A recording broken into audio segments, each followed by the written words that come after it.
My girlfriend said, "You're not the problem," but I found a new love letter from him. I didn't want to open the drawer.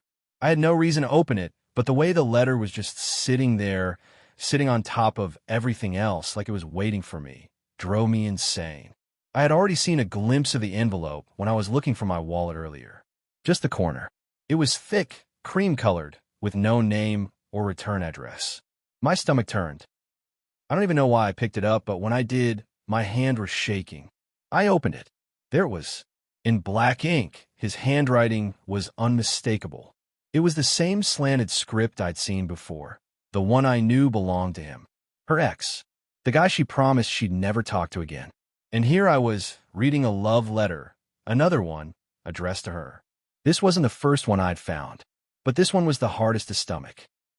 I could hear her footsteps on the stairs, but I couldn't put the letter down. I stared at the words, burning every single one into my brain. I missed the way you used to laugh at my stupid jokes, the way you'd make your coffee in the morning and look at me like I was the only person who mattered. I've never stopped loving you, and I don't know how I'm supposed to move on when you're still in my heart. The door creaked open. I didn't even look up. I could feel her presence in the room behind me, but I couldn't bring myself to face her. My heart was pounding in my chest, and the room felt like it was closing in on me. "I thought we were past this," I said, my voice rougher than I meant it to be. I tried to keep calm, but it was like something snapped inside me. "How many more of these are there, Mia? How long have you been keeping these from me?" She didn't say anything at first. I could hear her breathing, slow and shallow. Then she finally spoke, her voice quiet. I didn't want you to find out like this. I didn't want to hurt you." I laughed, but it wasn't a real laugh. It was bitter. "Hurt me? Mia, you're still talking to him. You're still letting him write you love letters, and you're telling me you didn't want to hurt me?" I stood up now, the letter clenched in my hand. I wanted to throw it at her, but instead, I held it out. This right here, it's tearing me apart." She stepped back, eyes wide, the color draining from her face. "Ben, please. It's not what you think." Not what I think." I interrupted, my voice rising. "How am I supposed to think anything else when I keep finding things like this?" I let out a sharp breath, trying to rein it in. "You told me you were done with him. You told me there was nothing left between you two. But every time I turn around, there's something else. A note, a text, a phone call I'm not supposed to hear." "What?" Her eyes darted to the floor, and for a moment, I thought she might break. Maybe she would admit it. Maybe she'd finally confess the truth. But instead, she stayed quiet, her hands wringing in front of her. "I don't know what to say, Ben," she finally whispered. "It's not like I want this to be happening either. But it's complicated." "Complicated?" I repeated, laughing again, but it was hollow. "You're still in love with him, aren't you?" The question hung there, heavy in the space between us. She didn't answer right away, and in that silence, I knew. The air in the room thickened with everything unsaid, and it was suffocating. "I don't know what I feel anymore," she admitted, her voice breaking. "I thought I was over him. But then, I don't know. He's still a part of me, Ben, and I don't know if I could just turn that off." To give you a little background, Mia and I had been together for 2 years. It had been great, or at least I thought it had been. Sure, we had our ups and downs. What relationship doesn't? But I was happy. We were happy, or at least I thought we were. I don't know why it never really hit me that she might still be hung up on her ex. Maybe I was naive, or maybe I just trusted her too much. Either way, it didn't make the betrayal sting any less when I found out the truth. Mia and I had met at work. She was the bright, ambitious woman everyone noticed. We hit it off right away, and soon we were spending almost every weekend together, traveling, cooking dinner, even binge-watching shows late into the night. The usual relationship stuff, right? She made me feel special, like I was the only person in the room, and I thought I was doing the same for her. But as things started getting more serious, I noticed small things, like how she'd sometimes pause when talking about her past, how she'd suddenly get quiet when her ex's name came up. I assumed it was just the standard awkwardness, right? We all have exes. We all have baggage. I knew about her ex, James. I knew that they had been in a serious relationship for years before they broke up, and I knew she'd had a hard time moving on. But she always reassured me that it was over, that she was done with him, and that I was the one she wanted. She promised me there was nothing left between them. But as the months went by, I started to feel like something was off. There were moments when I'd catch her looking at her phone, or she'd disappear into the other room for a little too long when it was just supposed to be a quick check-in. Once, I saw her type a message and then delete it, like she didn't want me to see it. I confronted her about it, but she always brushed it off. "I'm just dealing with some stuff, Ben," she'd say. "It's nothing to worry about." But it didn't sit right with me. And now, here I was, standing in the middle of our apartment, holding a letter from the very person she swore she had moved on from. It wasn't the first time I had found something.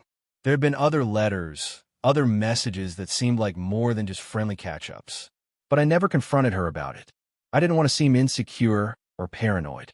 I trusted her, or at least I thought I did. That's why this letter was different. It was the final proof, the undeniable evidence that I wasn't just being paranoid. This was real. She was still holding on to something with him, and maybe, just maybe, she didn't want to admit it to herself. Or to me. I didn't want to believe it. But here it was, right in front of me. The love letters. The unanswered calls. The part of Mia I didn't have access to. And as much as I wanted to believe that I was the person she chose, the one she wanted to build a life with, I had to face the truth. She wasn't sure. She wasn't sure about me, and it tore me apart. I tried to be calm, try to process the moment, but I was angry. I was confused. I was hurt, and I didn't know where to go from here. Part 2. The silence between us felt like it was swallowing me whole. Mia stood there, her face a mixture of regret and confusion, but it didn't help. It didn't fix anything. There were no comforting words or reassurances that could undo the weight of the letter I was holding in my hand. "I can't do this anymore, Mia," I said, my voice barely a whisper. I wasn't angry anymore, not in the way I was before. Now I was just exhausted. I was tired of the lies, the half-truths, and the constant wondering if I was the one she really wanted. "You're still hung up on him. I get it now." She stepped toward me, almost instinctively, but I took a step back, holding up my hand to stop her. "No," I said firmly, shaking my head. "You need to be honest with yourself, because I can't keep pretending like I'm enough for you when you're still carrying him around." Her face faltered for a second. I could see the tears welling up again, but this time I didn't feel sorry for her. I was done feeling sorry for us. "I'm not carrying him around, Ben," she said, her voice breaking as she tried to meet my eyes. He was a big part of my life, and I didn't expect it to be so hard to move on. But that doesn't mean I don't love you. You're the one I'm with now. You're the one I want." I snorted bitterly and turned away. "No, Mia, if you wanted me, you wouldn't still be reading his letters. You wouldn't still be holding on to him." I waved the letter in the air between us. This is proof that I'm not enough. I'm just the now, and he's the what could have been." Her silence felt like another blow. She didn't argue, didn't say anything else. The words hung in the air, unresolved, and I wasn't sure if I wanted to hear more. Maybe that was the thing. Maybe the truth didn't need to be spoken anymore. Maybe we were just done. The air in the room felt heavy. I put the letter back in the drawer, not because I wanted to forget it, but because I couldn't keep holding on to it. The act of holding that damn letter felt like holding on to her, and I knew that wasn't enough. It wasn't ever going to be enough. "I need space, Mia," I said, the words coming out slower now, like they were tearing themselves out of me. "I need to figure out where to go from here." She nodded, her face pale. "I understand," she whispered, but I didn't know if I believed her. It's hard to describe what the aftermath of something like that feels like. It's not just about the betrayal. It's not even about the confusion or the anger or the sadness. It's about the realization that the person you thought you were building a future with was already emotionally checked out, long before you even knew it. For the next few days, we didn't speak much. Mia stayed in the apartment, but we were essentially living separate lives under the same roof.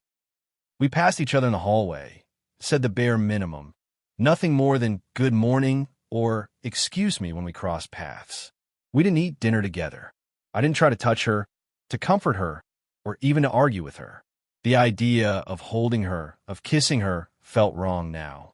Like I was lying to myself. I had a lot of questions, of course. Did she want to be with me? Was this just a case of being emotionally confused, Or had I been blindsided by a relationship that was only ever a half commitment for her?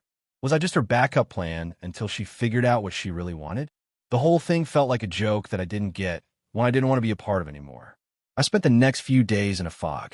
I would go to work, come home, and sit in the living room, not really doing anything but thinking. I avoided looking at her. I try not to think about the fact that we were both still in this apartment, living in a space that once felt like ours, but now felt like a prison. But then, on the fourth day, Mia came to me. She stood in front of the couch, her arms folded in front of her. Her eyes were red from crying, but I couldn't feel sorry for her anymore. I cried enough for both of us. Ben, she said, her voice small, I've been doing a lot of thinking, and I know what I did was wrong. I didn't mean to hurt you. I never wanted to hurt you. She hesitated, taking a deep breath. But I've realized something important.